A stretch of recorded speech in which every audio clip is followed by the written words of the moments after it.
Throughout Jesus' earthly life, people worshipped him, from the wise men who bowed before him as a baby, through to his followers bowing before him after he'd risen from the dead.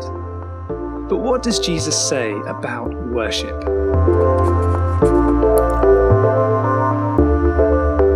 In John's Gospel, Jesus explains that true worship is much more than just a physical act. In chapter 4, we find Jesus tired after a long journey and sitting alone by a well.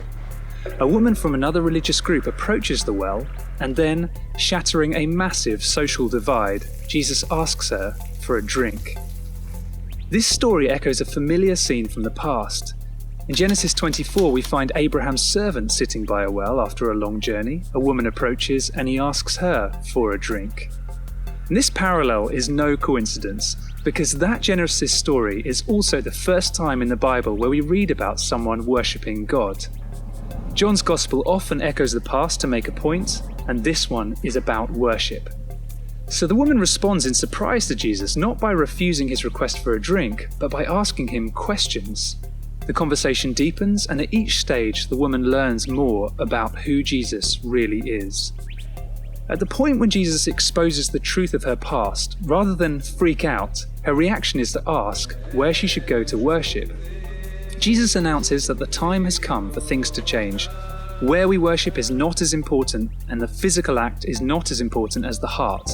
He says, "A time is coming and has now come when true worshippers will worship the Father in spirit and in truth, for they are the kind of worshippers the Father seeks." But what does it mean to worship in spirit? Well, a few pages later, Jesus says, "I will ask the Father, and he will give you an advocate to be with you forever, the Spirit of truth. He lives with you and will be in you." Jesus isn't suggesting a change to the meaning of worship here. It's still everything that is meant through the action of bowing down. But because of the Spirit, worship is made accessible to everyone, everywhere. It's no longer reserved for a particular place or a particular people. And Jesus stresses truth. But what does this mean? Well, in the chapter right before the woman at the well, we read, "Everyone who does evil will not come into the light for fear that their deeds will be exposed. But whoever lives by the truth comes into the light." An overarching theme of John's Gospel is that Jesus is the light. And we learn from the woman at the well that spending time with Jesus in the light exposes not only the truth of who he is, but also the truth that we may try to hide.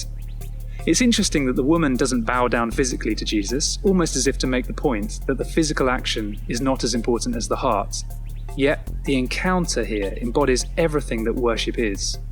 The woman has a personal encounter with Jesus, and her focus is entirely upon him, so much so that she leaves her jar at the well and instead goes to tell everyone in her town about Jesus.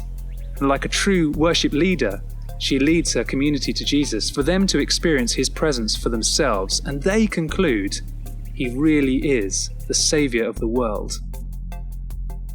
The effect of spending time in God's presence, which is worship, is life-changing.